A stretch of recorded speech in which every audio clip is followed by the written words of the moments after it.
is not an exact representation of the sawmill I'm designing or building, but it's pretty close. I mean, it's painted the same color.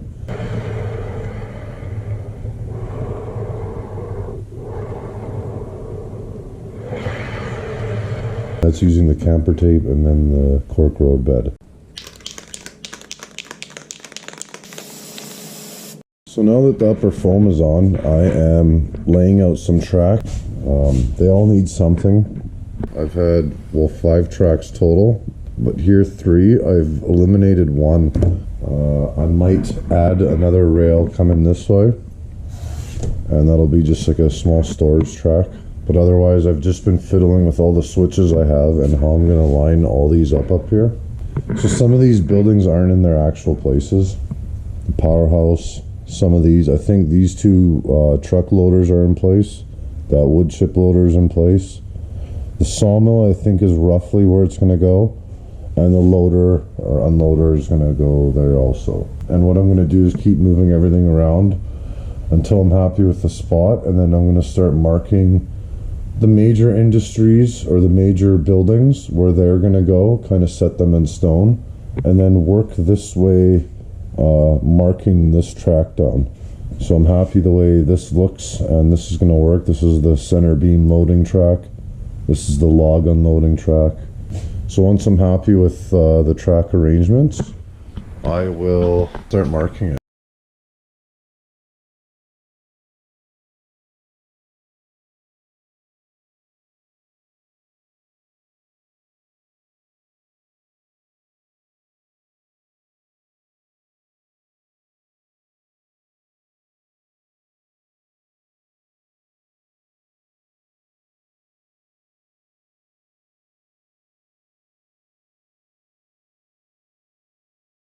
All drawn out exactly where I want it, and I removed all the buildings just when I start gluing all this stuff down. We don't have any issues with the buildings getting covered with glue and etc. So what I'm going to use over here is first I'm going to put down camper tape or foam tape. I got a few rolls. One of them's gray, 2 of them are black. They all work the same. And this is going to go below the cork road bed, and then we're going to build up the surrounding area after. So here you'll see I did a little test because the camper tape isn't as wide as the road bed. So what I have to do is use a full width of the camper tape and then cut a piece in half and put it next to it. And what that'll do is make it the same width as the cork. And this camper tape I just bought at my local hardware store. It was about $15 Canadian. The dimensions are 1.25 inches width, 3/16 thick, and 30 feet long. And you got your metric measurements there. So I'm going to be putting all this down now. I'm going to start with this section here. And as I put down the foam tape, I'm going to leave ends exposed. So basically I can keep my lines, and as I keep putting on the next layers, so from the foam to the road bed, I'm going to keep transferring these lines above until the tracks are down. That way I don't lose my track lines here. Hopefully that makes sense. Instead of cutting these ones in thirds, all I have to do is place this in the center, and then add a strip on this side and this side, and it'll give me that perfect width.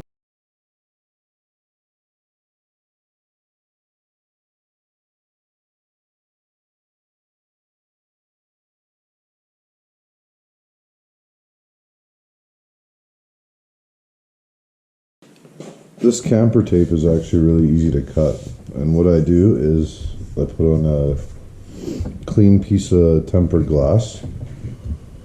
I got this at IKEA. I use it for models and hobbies. I use it for cutting tape and etc. I think it was under $10. And to cut my strips of my camper tape, I find it's easier to take the backing off. So when you have a straight edge on it, it has a better grasp of it. Nice sharp blade.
One thing I want to mention about roadbed is you could see here, these are split from the same, like they come like that.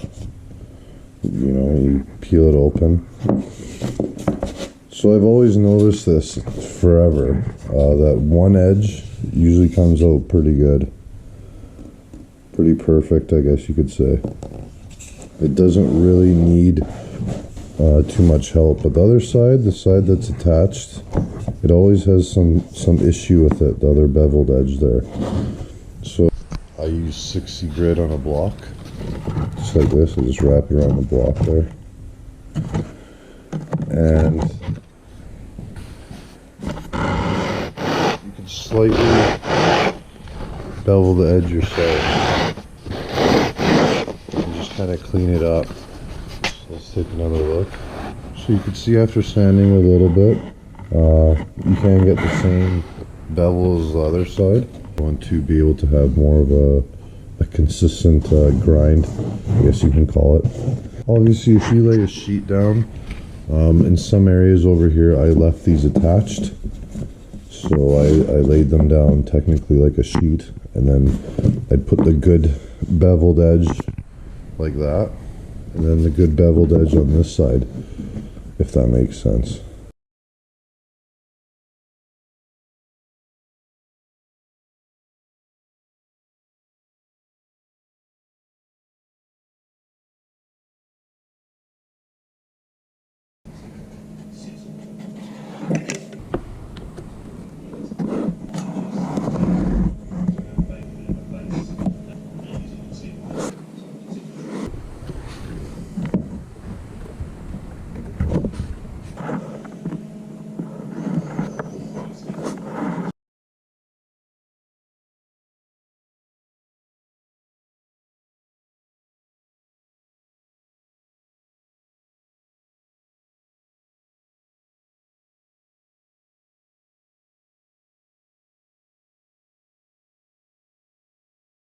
What I do first is add some wood glue.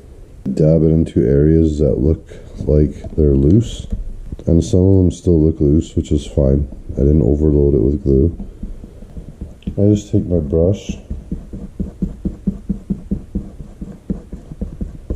brush it into all my pieces that I'm worried about, and basically when this dries tomorrow, I let it dry overnight. I will be sanding all the tops of this. It acts, this will be like a wood. So when I sand it all smooth, we'll have it nice and firm.